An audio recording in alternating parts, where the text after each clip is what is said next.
Bonjour à tous. Merci d'être ici présent à Narbonne pour cette cérémonie annuelle de la Fondation Groupe des Pêches. On est accueillis ici à Narbovia et donc on va commencer par accueillir Valérie Broussel, la directrice de Narbovia. Je vais le prendre en haut. Bonjour, merci beaucoup.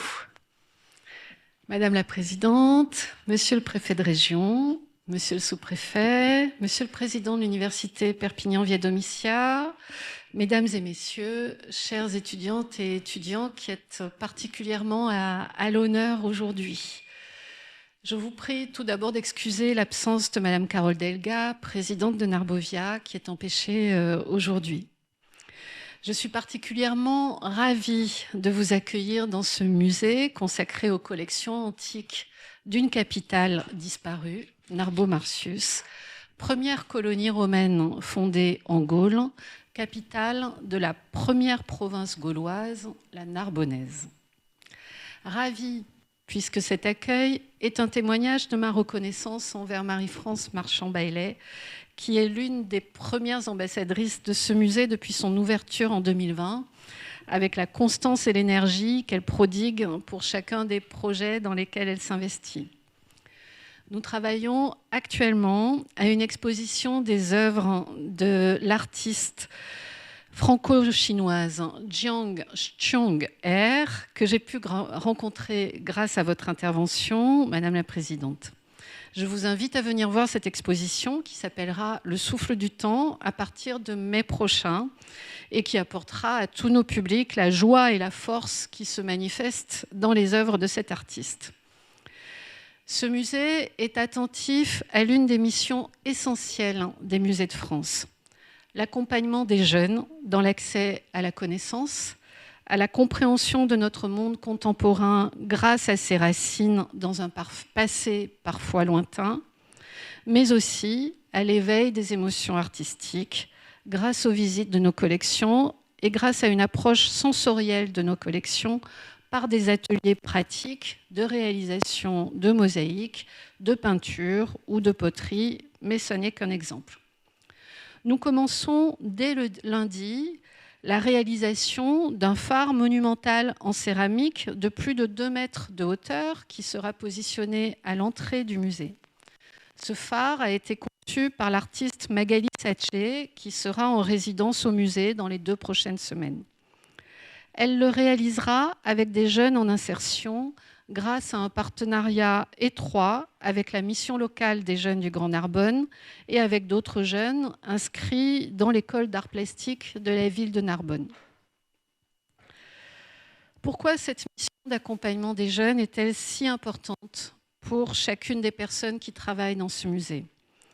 C'est que pour la grande majorité d'entre nous, agents de sécurité, agents d'accueil, techniciens, médiateurs, conservateurs ou directrices, notre travail dans ce musée est le fruit d'une étincelle qui nous a toutes et tous mis en mouvement à un moment très précoce ou plus tardif de nos vies. De cette étincelle a jailli nos volontés singulières d'œuvrer pour conserver le témoignage, la connaissance et la compréhension de civilisations passées et pour transmettre la beauté, l'espoir et l'émotion que les œuvres d'art, antiques ou contemporaines, provoquent en nous. Je crois que l'éducation, l'engagement dans un parcours d'apprentissage sont le fruit ou l'occasion d'étincelles de même nature que celles que nous avons vécues. Ce sont ces étincelles qui nous permettent de poursuivre nos chemins individuels avec leurs victoires et leurs embûches. Merci à la Fondation Groupe des Pêches de nous avoir élus pour vous accompagner dans cette journée que j'espère être pour vous une journée d'étincelles.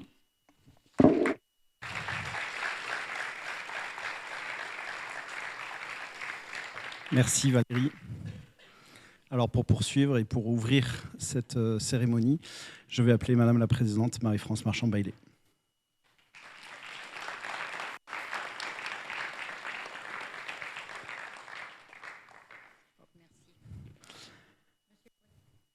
Oui, la lumière ici. Oui, ça fonctionne.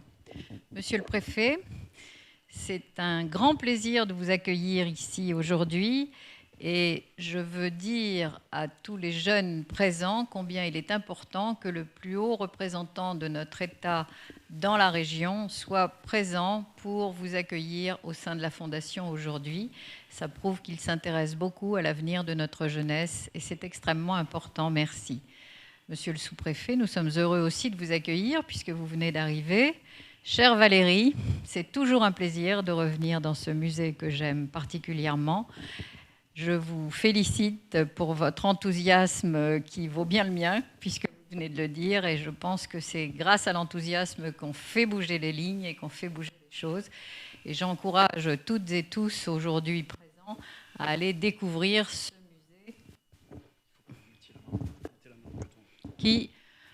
musée qui est particulièrement intéressant pour ceux qui adorent l'histoire et l'histoire de notre région.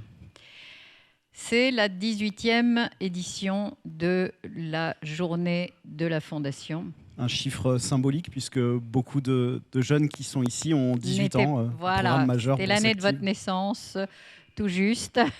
Et donc, c'est très important pour nous. Nous avons cheminé depuis 18 ans auprès d'un certain nombre de jeunes de la région qui n'avaient peut-être pas eu la chance au départ de pouvoir suivre leurs études. Dans tous nos programmes, nous en avons plusieurs et vous les verrez défiler tout à l'heure.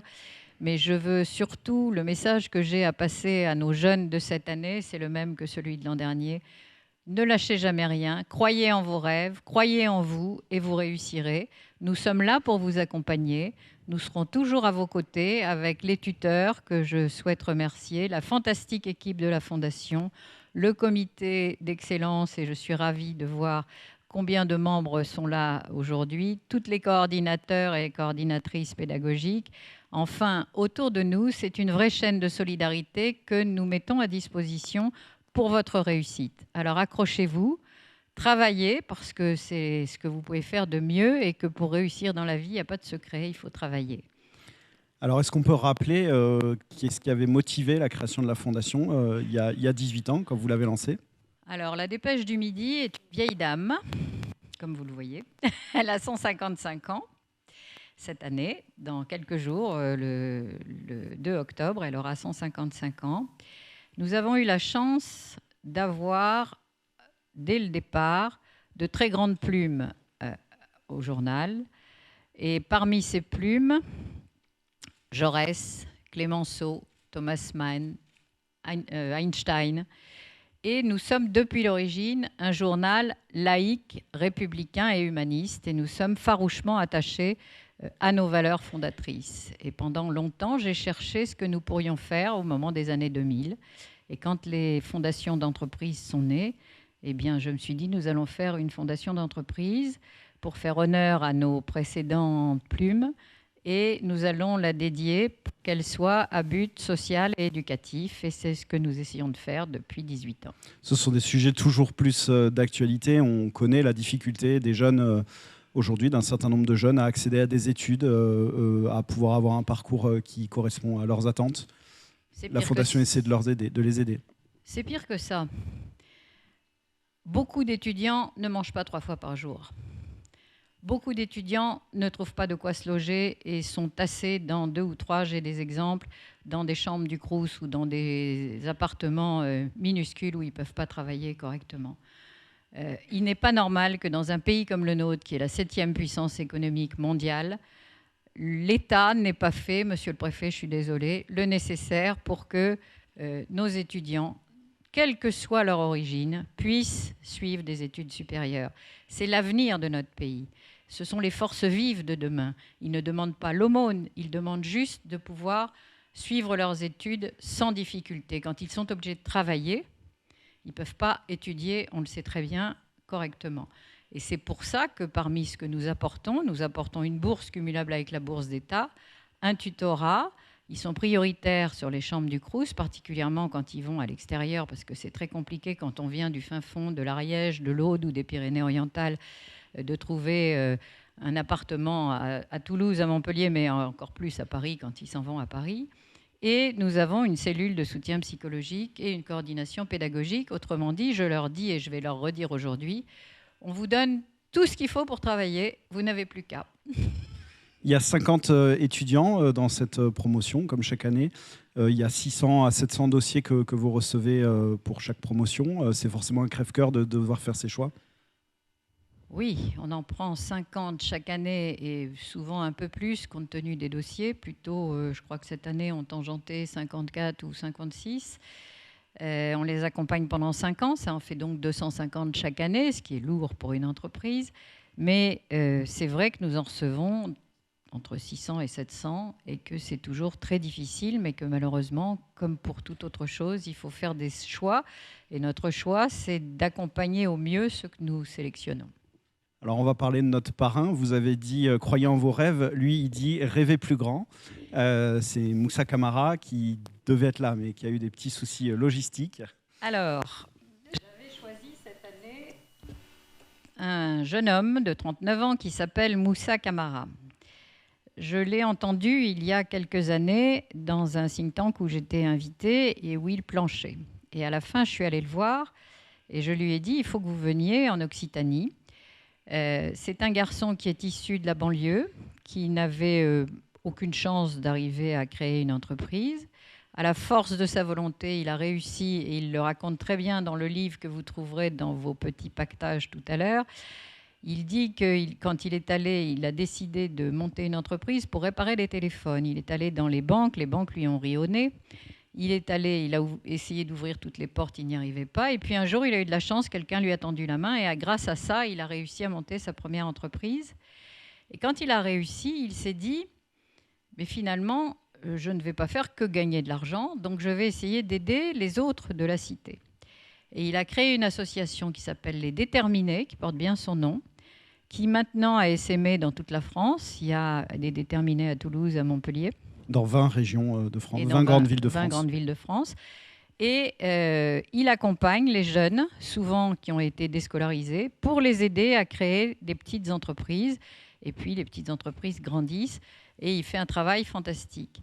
Et ce matin, il m'a appelé à 7 heures en me disant « j'ai raté l'avion ». Je lui ai dit « on prend le suivant ». Et l'avion suivant avait 1 heure de retard. Donc, malheureusement, il ne sera pas là.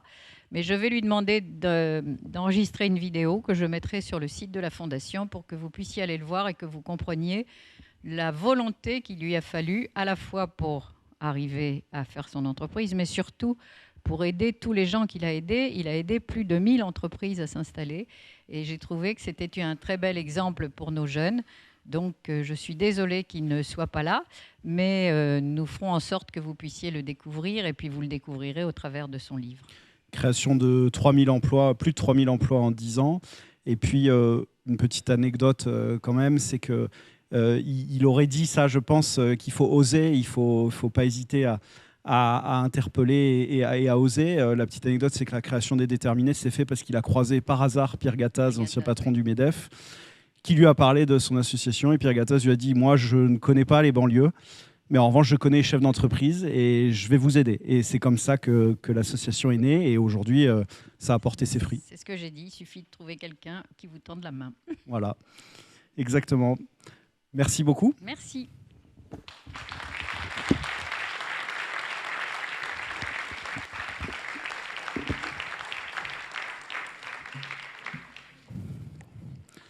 Alors, la Fondation Groupe des Pêches ne serait rien sans ses soutiens, que ce soit ses mécènes qui aident forcément les différentes activités, que ce soit sans les collaborateurs aussi des différentes entités de notre groupe.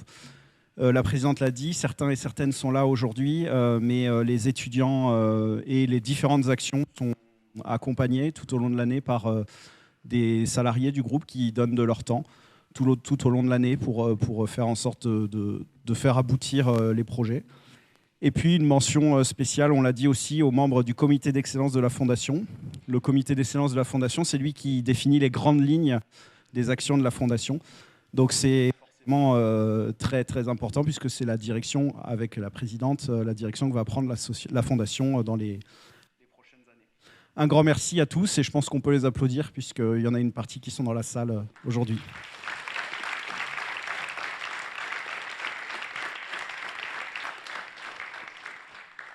Alors, on a parlé des bourses actives, on va y revenir en fin de cérémonie, mais on va parler des autres actions de la Fondation. Et je vais vous parler du concours régional d'éloquence. La grande direction du concours régional d'éloquence, c'est donner une chance, révéler l'excellence. C'est un concours qui a eu sa première édition en 2009, donc juste après la création de la Fondation. Et chaque année, on propose à des élèves de terminale de disserter et de seconde, des élèves de lycée et de seconde, de disserter sur un thème et de présenter ce thème devant un jury, d'abord des jurys locaux, puis après une grande finale. Cette année, la finale elle a eu lieu à Albi. Et donc, chaque année, il y a un thème différent. Donc, 2009, vous les voyez, les thèmes. En 2009, ça a été les droits de l'homme. Cette année, ça a été l'humanité. Et puis, vous voyez, on est passé par plein de thèmes qui vont vous parler, forcément. C'est un exercice qui doit permettre aux jeunes de réfléchir, de pouvoir mener aussi un travail commun avec leurs professeurs. On le dit, mais l'aide des professeurs est hyper importante dans ce concours. C'est l'occasion aussi de prouver qu'ils sont capables de porter ces idées et de présenter aussi devant un public leur travail. On va regarder une petite vidéo avec des archives du concours d'éloquence, du premier jusqu'au dernier là, en 2025.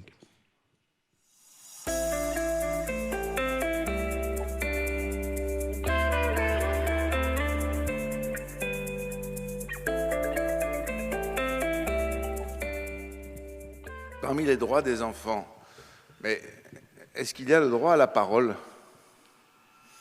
Est-ce que vous avez le droit de parler? Puisque enfant, infance en latin, c'est celui qui ne peut pas parler. Au fond, vous êtes, mesdemoiselles, messieurs, une génération très singulière dans l'histoire de l'humanité, puisque vous êtes sans doute les premiers à en savoir plus que vos parents. Un jour peut-être, les enfants fantômes seront matérialisés. Un jour peut-être, j'aurai un corps, j'aurai une voix. Et ce jour-là, je pourrai me présenter devant vous et vous dire bonjour. Je m'appelle Léa.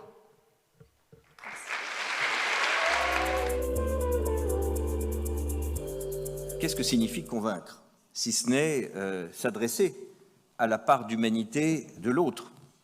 Donc finalement, chercher à convaincre, est-ce que ce n'est pas un exercice de respect, d'humilité?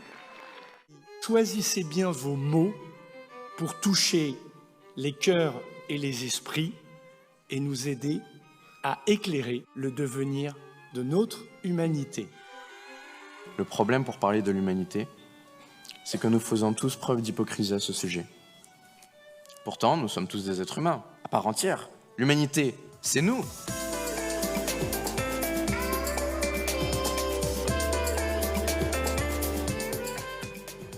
Jeunes amis, jeunesse porteuse d'espoir de cette région et du pays, nous savons que le droit, ici, que le droit est avant tout un combat. Tous ces gens marquaient ainsi leur désir d'être des citoyens, de faire entendre leur voix. Je demande simplement qu'on me permette de faire entendre la mienne. Merci.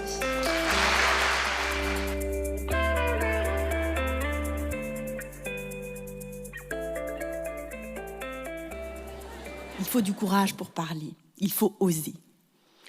Et comme disait André Poutman, qui était architecte d'intérieur, ne pas oser, c'est déjà perdre, alors oser. Il y avait dans ces déclarations qui ont été prononcées à la fois une volonté d'être pleinement citoyen, mais aussi d'être engagé.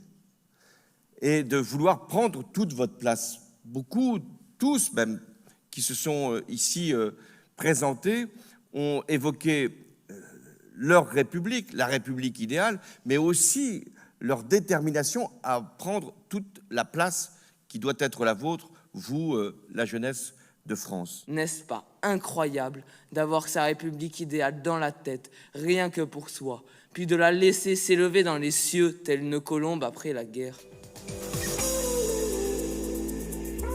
L'éloquence n'est pas un exercice sophistiqué, mais que c'est un art de sincérité.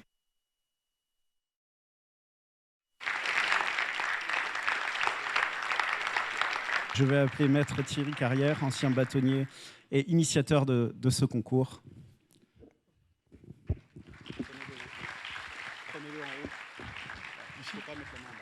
Très bien. Maître, bonjour. Bonjour. Il y a forcément un peu d'émotion en revoyant toutes ces images. Oui, et en même temps, c'est formidable parce que ce sont quand même eux qui en parlent le mieux. Parce que quand on les voit en action, on comprend le degré d'exigence, le travail, l'investissement personnel, l'investissement collectif des classes et l'investissement des professeurs qui sont tous volontaires pour cette aventure. On a vu passer des grands magistrats, des grands avocats, un président de la République, des hommes et des femmes politiques, de voir où est arrivé ce concours aujourd'hui avec des parrains et des gens qui s'impliquent comme ça. Ça vous émeut un peu ? Toujours des présidents et des parrains prestigieux, Madame la Présidente, on vous le doit. Hein, et c'est vrai que c'est formidable, c'est vrai que c'est extraordinaire pour ces jeunes qui se souviendront toute leur vie de cet exercice, de sa difficulté, de son exigence et de ceux qui les ont accompagnés dans ce moment-là. Mais c'est vrai que c'est aussi assez extraordinaire de parler aujourd'hui de l'éloquence dans un site aussi significatif que Narbovia, avec cette profondeur historique. L'éloquence, ça vient du fond des temps, plus particulièrement de la culture gréco-latine. Et donc tout ça, c'est très fort ici. C'est un terreau sur lequel on est très heureux de pouvoir évoquer ce sujet. Mais ce que je veux dire sur l'éloquence, c'est que la parole est essentielle et la parole, c'est une bonne nouvelle pour un certain nombre d'entre nous, va demeurer tout à fait essentielle. Au règne de l'intelligence artificielle, nous aurons tous des anticorps qui vont nous permettre de détecter ce qui est authentique, ce qui est sincère, ce qui est véritable. Et la parole, si elle est sincère, si elle est authentique, aura beaucoup plus de poids et de valeur. Donc cet exercice-là, qui vient du fond des temps, va monter en valeur et en efficacité. Dites que l'éloquence, c'est un art. Vous dites aussi que l'éloquence, c'est un sujet accessible et que c'est pas forcément être timide ou réservé n'est pas forcément un défaut pour faire de l'éloquence.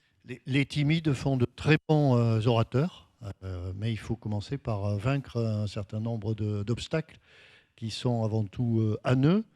Et la bienveillance qui accompagne ces exercices, la bienveillance des professeurs, leur savoir-faire, amène des jeunes gens à découvrir leurs capacités. Et ils les ont découverts là, et leur vie ne sera jamais plus tout à fait la même, puisqu'ils savent et connaissent la performance qu'ils peuvent atteindre, et ça les accompagnera toute leur vie. On a pas mal de jeunes dans cette salle, quelques-uns en droit, vous formez notamment les futurs avocats, d'autres dans d'autres filières, mais qui ont aussi, au cours de leur parcours, besoin de prendre la parole. Quels conseils on peut leur donner ? Alors je leur donnerai 3 conseils, 3 piliers, 3 principes.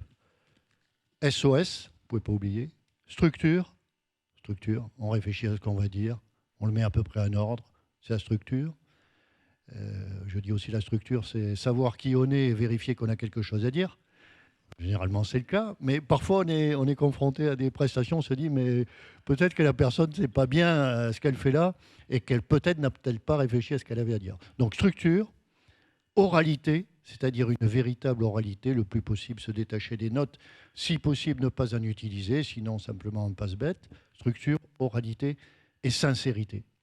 Et on a tous observé dans nos vies que l'on écoute toujours les gens sincères, même s'ils n'accompagnent pas leur prise de parole d'une technique oratoire particulière, ou même s'ils n'ont pas un bagage culturel qui nous impressionnerait a priori. Leur sincérité nous impose l'écoute. Voilà. Structure, oralité, sincérité. Je pense qu'il est temps d'annoncer le thème de 2026. 2025, c'était humanité.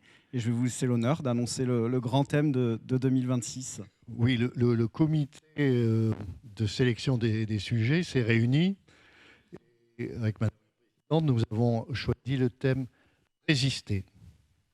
Vaste thème, résister. Résister, ça renvoie forcément à la Deuxième Guerre mondiale, mais c'est aussi des thèmes très d'actualité aujourd'hui. Oui. Et ce qui est formidable sur tous les sujets que vous avez vus, c'est qu'aucune prestation ne ressemble à une autre. Chacun va chercher, il y a une alchimie. les professeurs savent stimuler ça. Et nous avons à chaque fois des prestations qui sont singulières, avec une recherche qui leur est propre, qui est propre à chaque classe, et une signature personnelle et artistique identifiable. Donc résister, c'est un thème suffisamment large, vaste, pour qu'on ait une fois de plus à écouter des prestations extrêmement diverses et intéressantes. Merci beaucoup. Merci à vous. Merci.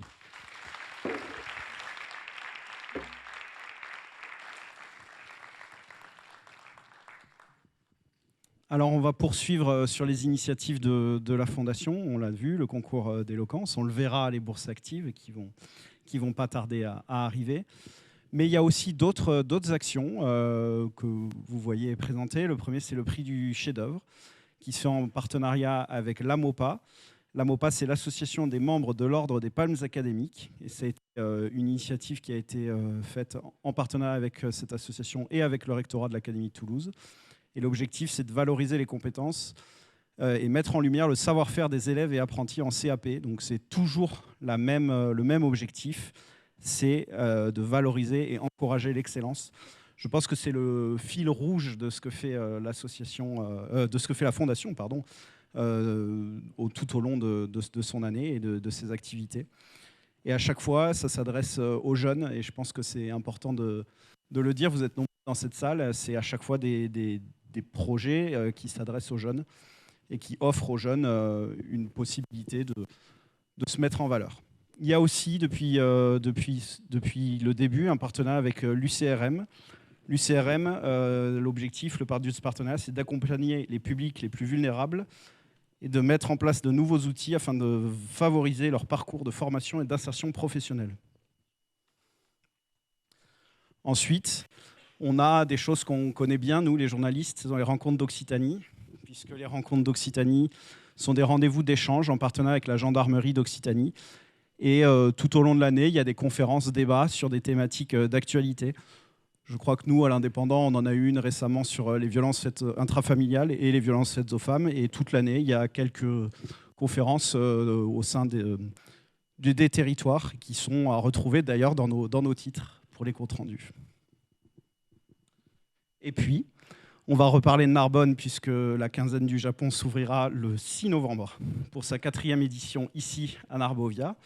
La quinzaine du Japon, comme la quinzaine franco-allemande qui, elle, a démarré en 2017, ce sont 2 manifestations qui ont pour but de mettre en valeur l'économie, la culture, les arts des 2 pays, donc l'Allemagne et le Japon, et des liens avec l'Occitanie. Ce sont plusieurs centaines de rendez-vous. Donc je vous invite à aller voir ces rendez-vous, les programmes, parce que ça peut y avoir plein de choses très intéressantes à découvrir.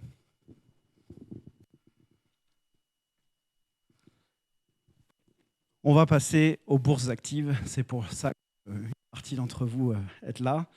Les bourses actives, on l'a dit, c'est toujours pour valoriser l'excellence. La Fondation a décidé, depuis le départ, Madame la Présidente l'a dit, de soutenir les jeunes, de soutenir la jeunesse dans leur parcours.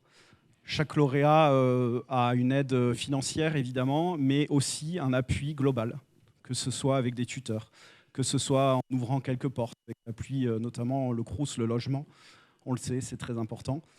Et puis effectivement, un accompagnement tout au long de la formation. Vous êtes que des jeunes d'Occitanie, de tous nos territoires, vous êtes 50, à venir de tous les départements d'Occitanie. Et puis après, on va le voir tout à l'heure, mais vous partez faire des études dans plein d'endroits. Et c'est une ouverture très diverse de formation. Je vais vous projeter une vidéo dans laquelle vous allez voir pourquoi l'implication notamment des tuteurs et ce qu'ils apportent.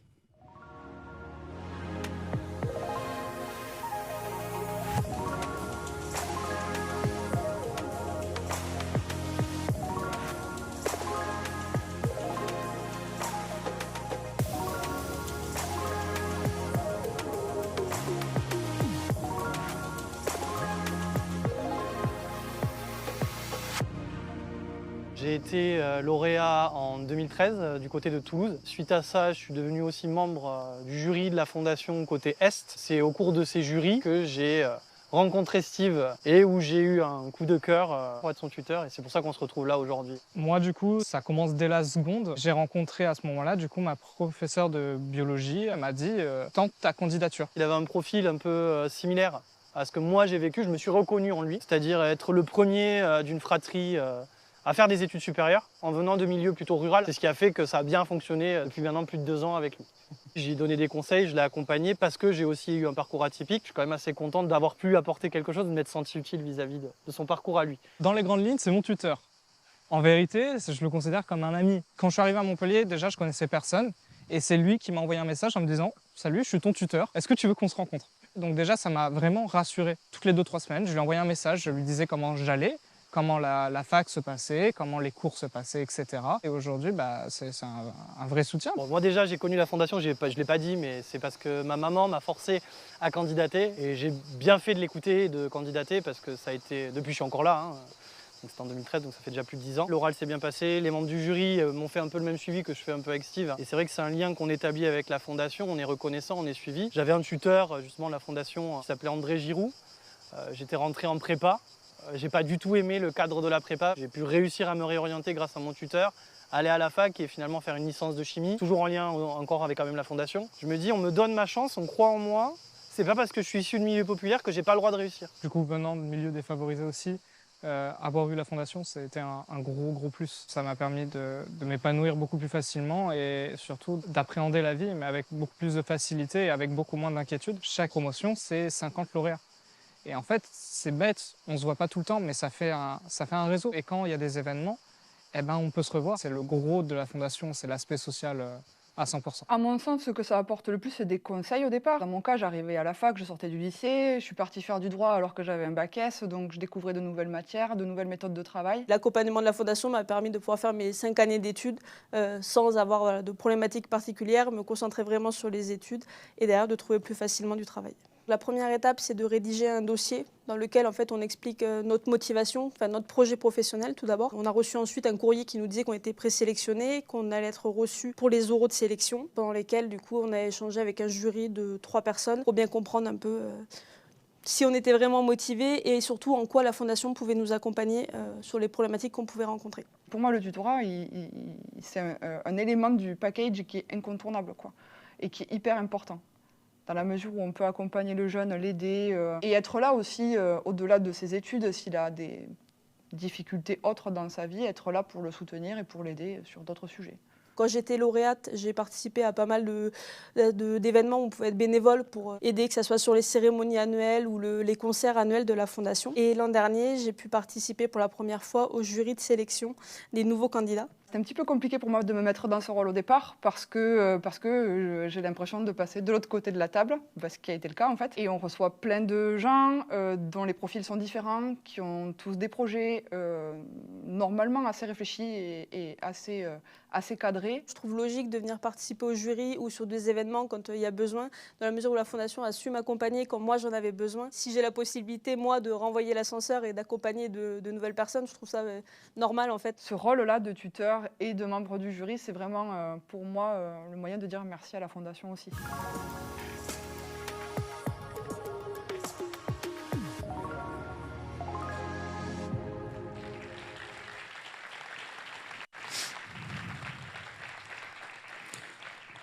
Vous l'avez vu, le rôle des tuteurs est très important. On en profite pour les remercier une nouvelle fois. Avant d'accueillir cette promotion, je vais accueillir le préfet de région qui va me rejoindre, Pierre-André Durand.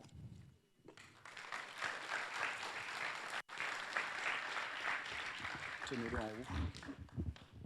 Bonjour, monsieur le préfet. Bien, bonjour. Je salue madame la présidente de la Fondation, madame la directrice générale du musée qui nous accueille, et puis l'ensemble des personnalités présentes ici, bien sûr les jeunes qui assistent à cette cérémonie. Moi, je suis très heureux d'être ici et puis finalement de faire le parrain, parce que ça me rajeunit un petit peu, voilà. Donc c'est très agréable, c'est très agréable. Non, plus sérieusement, c'est évidemment une belle démarche. Moi, ça n'est pas pas la première fois que j'assiste à cet événement et je crois effectivement tout à fait intéressant et utile pour les jeunes dans un monde, on le sait, complexe, concurrentiel, où la nécessité de disposer de connaissances, d'un bagage culturel est extrêmement important. Et bien d'être épaulé. Alors l'État est très présent, Madame la Présidente, 65 milliards consacrés à l'éducation dans notre pays, mais il est vrai que ça ne fait pas tout et qu'on a besoin effectivement d'être accompagné, d'être aidé, d'être épaulé. Je crois que les témoignages qu'on a vus sont tout à fait parlants et donc c'est bien que cet exercice de soutien se poursuive, enfin, que cette initiative de la Fondation perdure depuis 18 ans. Un pays sans jeunesse, c'est un pays sans avenir. Aujourd'hui, on a beaucoup de jeunes dans cette salle. Il faut forcément les aider à trouver leur chemin pour préparer l'avenir de ce pays. Oui, et d'autant plus que la France vieillit. J'enfonce une porte ouverte en rappelant ça, mais la France vieillit. Donc on va avoir effectivement besoin de jeunes, d'un changement de nos élites et de toutes celles et ceux qui font vivre la société. Enfin, la nation française se renouvelle. Je crois que le parcours du second parrain, puisqu'on va vous nommer parrain aussi, montre que justement les élites ne sont plus maintenant réservées qu'à un petit microcosme. C'est aussi le message qu'on peut passer. L'avenir est ouvert à tout le monde sur ces cercles-là. Oui, absolument, et ça concerne, je crois, tous les territoires, je voudrais le dire. J'étais dans une vie antérieure préfet de la Seine-Saint-Denis et j'ai vu des réussites absolument magnifiques de jeunes de toutes origines et venant souvent, effectivement, de milieux modestes. Mais on trouve aussi des parcours de ce type en milieu rural. C'est vraiment, je crois, tous les jeunes de toutes origines et de tout territoire qui peuvent être concernés, qui ont ce besoin d'être épaulés, parce que je le redis, l'accès à la culture, l'accès à l'enseignement supérieur, les éléments de méthode, vous le rappeliez, maître, il y a aussi des techniques, des méthodes, des codes, et je crois que justement ces actions de tutorat sont à cet égard extrêmement précieuses. Et puis ce qui est intéressant, c'est aussi le grand panel de formations, on va le voir après, mais ça va du droit en passant par la médecine, avec des formations plus sur des métiers de la main et opérationnels. C'est très large. Oui, et alors je voudrais d'ailleurs à cet égard souligner, mais là aussi c'est quelque chose de connu, une petite faille française qui est la culture scientifique. Alors je le dis avec d'autant plus d'aisance que je ne suis absolument pas scientifique, mais c'est aussi des domaines qu'il faut pousser. Et notamment, je profite aussi pour le dire vis-à-vis des jeunes filles, de ne pas être hésitantes sur ce terrain-là. Ces jeunes, ils vont avoir des moments plus difficiles pendant leurs études, c'est normal, ça arrive à tout le monde. Qu'est-ce qu'on peut leur dire pour essayer de passer ces moments qui ne seront pas forcément simples ? Je pense que, comme le dit très bien Moussa Camara, c'est la détermination. Je peux vous parler je ne vais pas vous raconter ma vie, mais je n'ai pas le bac. J'étais dans un lycée professionnel. J'ai pu par la suite reprendre des études, passer des concours administratifs. Ça m'a pris 10 ans, tout en travaillant. Mais comme le dit très bien Moussa Camara, c'est la détermination qui vous permet finalement de vaincre les obstacles, d'enjamber les différents obstacles et puis d'arriver à entrer dans la vie active, à trouver un emploi, de cheminer, de trouver sa place. Voilà. Et je crois qu'il n'y a pas de... on peut aussi avoir des attirances pour certaines matières. On l'a vu et vous le rappeliez vous-même, le droit, la science, que sais-je. Toutes les matières peuvent être des occasions de se réaliser. Un mot juste pour terminer sur le tutorat, l'accompagnement. Dans un monde, une société qui est de plus en plus individualisée, on a quand même beaucoup de gens qui prennent du temps pour accompagner ces jeunes. Oui, ça vous avez raison de le rappeler. Nous en parlions d'ailleurs en aparté avec la présidente tout à l'heure. On assiste malheureusement dans la société à une certaine Certains l'ont d'ailleurs bien dit, une forme d'archipélisation avec des rapports, je dirais, plus égoïstes, plus refermés sur soi-même, alors qu'il faut essayer de faire corps, de s'aider, de s'épauler. Donc je pense effectivement qu'on peut... Enfin, l'égoïsme, l'individualisme forcené n'est pas une fatalité. Et justement, quand il y a des structures aussi fortes qu'une fondation comme celle de la Fondation La Dépêche, c'est un point d'appui tout à fait encourageant. Merci beaucoup. Alors, je vais vous reprendre le micro, puis je vais vous demander de rester là, puisqu'on va accueillir un à un chacun des jeunes. Juste, on va avoir une toute petite minute de logistique, parce qu'on va bouger la table et on va accueillir tout le monde.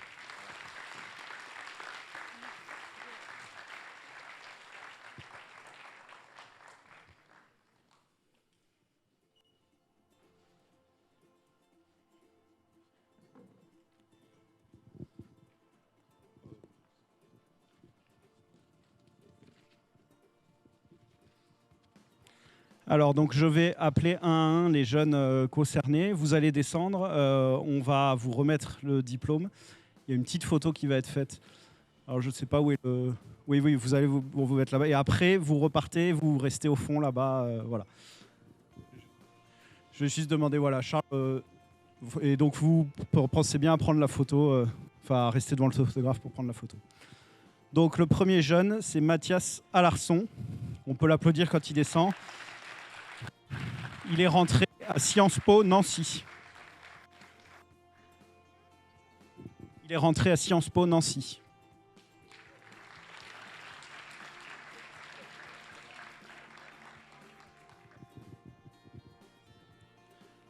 Oui, Mathias est rentré à Sciences Po Nancy. Voilà. On va faire la petite photo, je vous le reprends. Hop, on va faire la... Voilà. Voilà, comme ça tout le monde a vu et comme ça après on...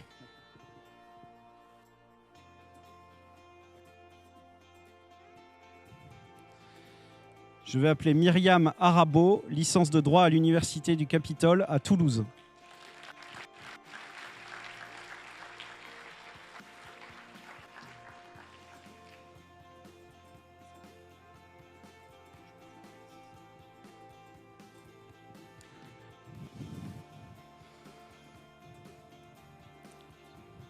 Jérémy Balerio, BTS Comptabilité Gestion au lycée Bagatelle de Saint-Gaudens.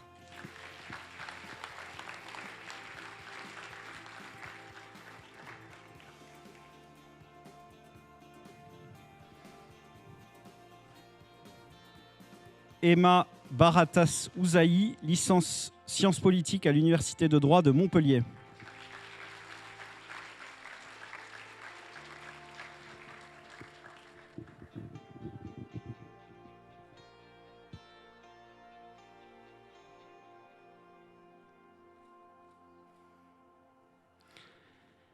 Tasnim Barguigache à l'École du Louvre à Paris.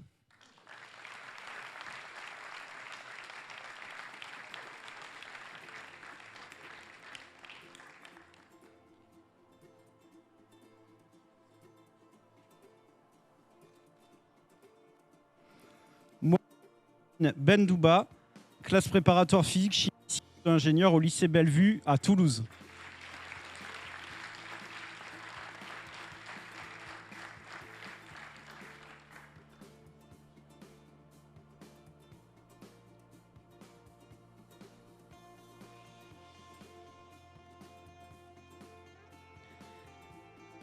Ismahan Ben Youssef, licence de droit à l'Université Champollion à Albi.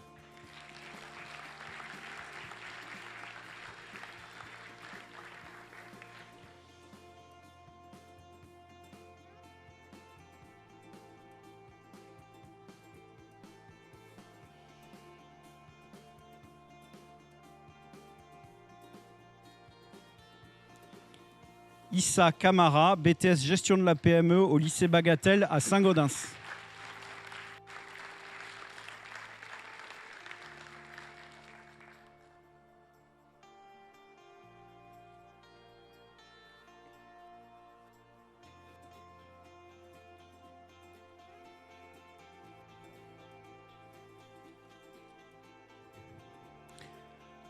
Nolan Kerol, licence Darwin SVT à l'Université Via Domitia de Perpignan.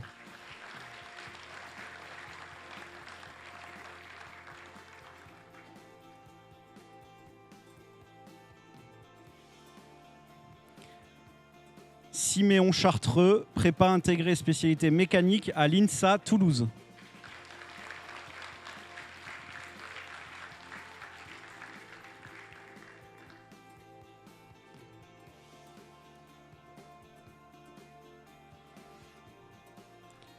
Léa Chauffat, classe préparatoire physique, chimie, sciences de l'ingénieur au lycée Saliège de Balma.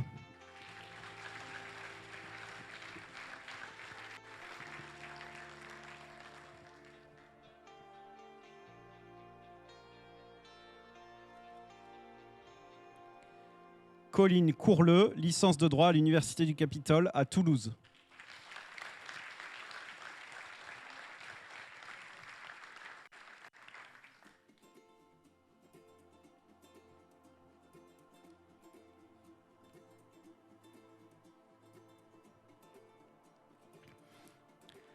Lilia Daï, parcours accès spécifique tenté à l'Université de médecine de Montpellier.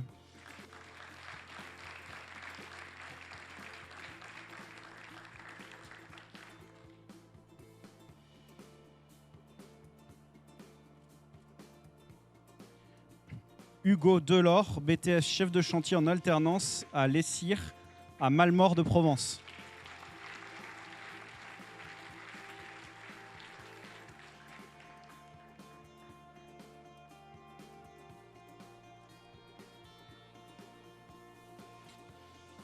Marie Dupelou, licence de droit, économie et gestion à l'Université de Nîmes.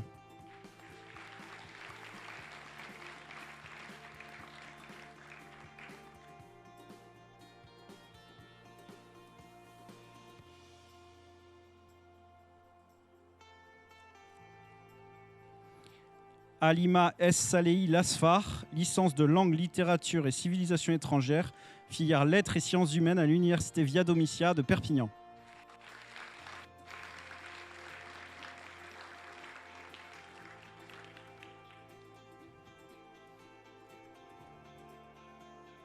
Maxime Garcia, classe préparatoire physique, technologie et sciences de l'ingénieur au lycée Déodate de Sévérac à Toulouse.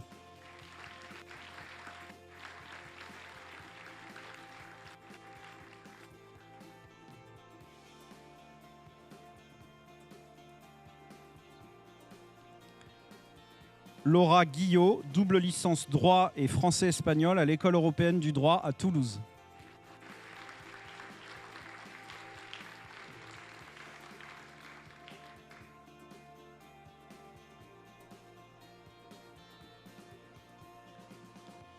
Abdelgafour Hamid Aïda, parcours accès spécifique santé à l'Université Paul Sabatier de Toulouse.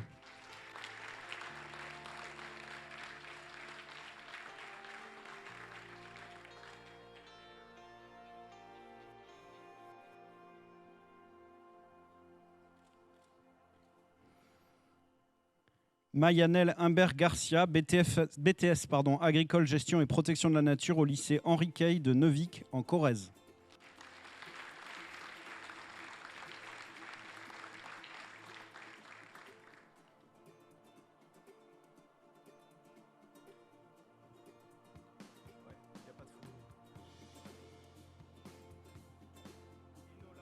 Enola Lemorillon, licence psychologie à l'Université Jean Jaurès de Toulouse.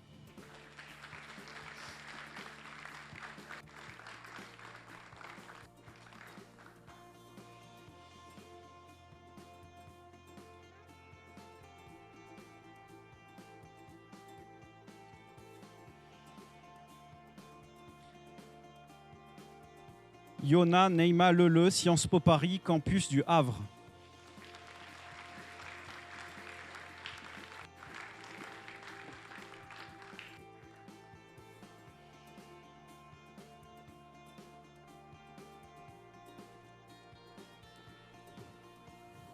Camille Lelouet, licence langue, littérature et civilisation étrangère à l'Université Champollion à Albi.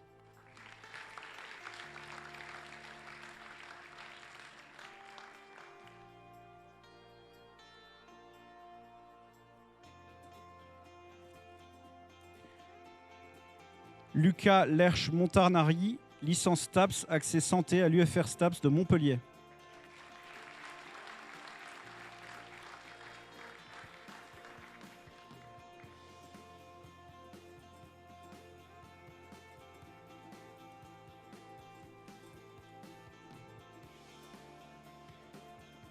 Capucine Lupsin, licence sciences de la vie et de la terre, option prépa agro-véto à l'Université des sciences de Montpellier.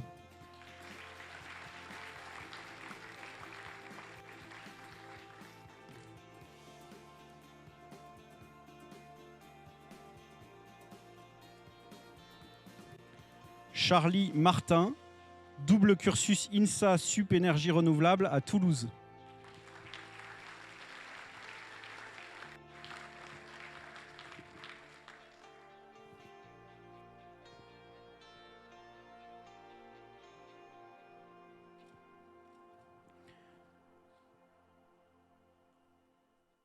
Léo Martinez-Brucker, licence Histoire à l'Université Champollion à Albi.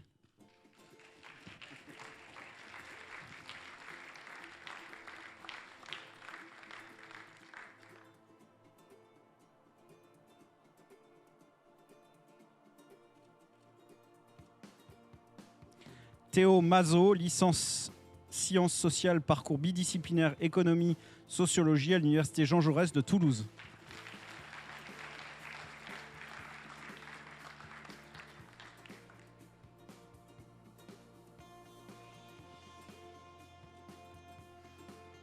Clémence Mesclon, parcours accès spécifique santé à l'Université de médecine de Nîmes.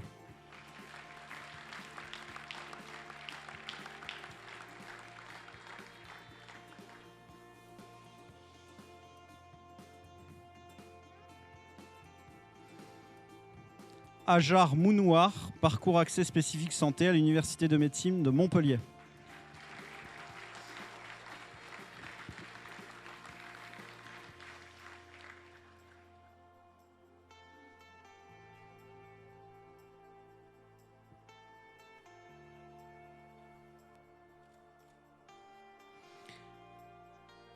Lilou Muller-Denoté, licence STAPS, entraînement sportif à l'UFR STAPS de Montpellier.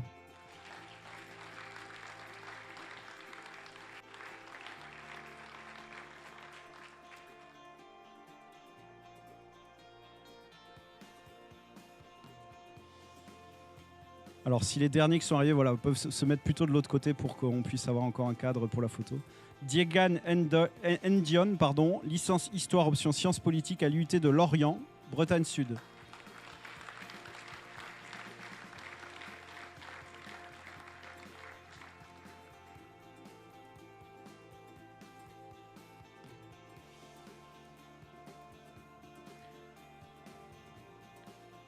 Chined Rapilar, licence de droit à l'Université de droit de Montpellier.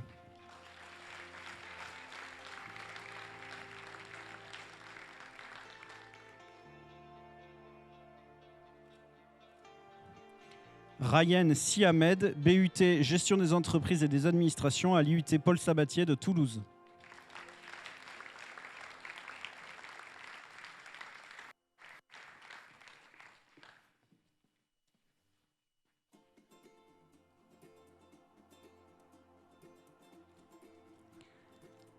Léane Sicre Pierre Cuccetti, licence de droit à l'Université Via Domitia de Perpignan.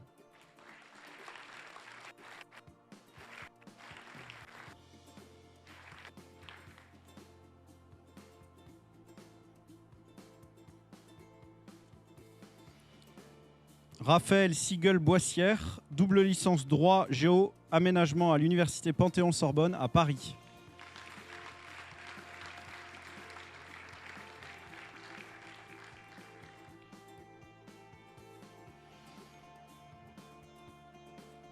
Mareva Vessio, diplôme national des métiers d'art et du design au lycée professionnel des métiers Les Coteaux à Cannes.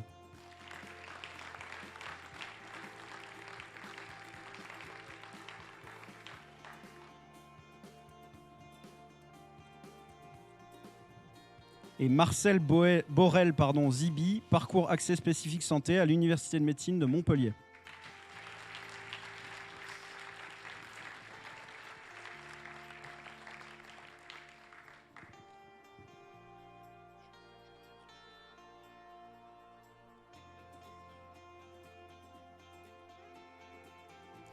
Merci beaucoup. Merci, monsieur le préfet. Les étudiants, je vais vous demander de rester là, ne bougez pas. Monsieur le préfet, vous pouvez vous rasseoir.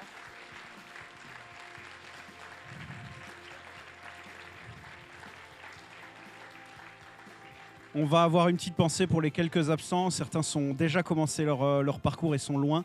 Donc c'était un peu compliqué de venir aujourd'hui.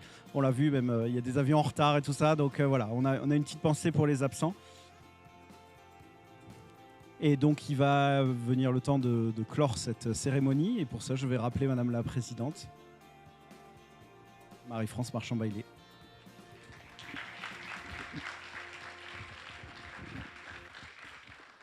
Monsieur le préfet, merci infiniment d'avoir fait le parrain et vous avez fait ça remarquablement. Et vous avez beaucoup de chance d'avoir le haut représentant de l'État qui vous a donné votre diplôme. Je pense que ça ne peut que vous encourager à travailler ardemment. Je veux remercier toutes les personnes présentes aujourd'hui. Valérie, bien sûr, de nous avoir accueillis si gentiment.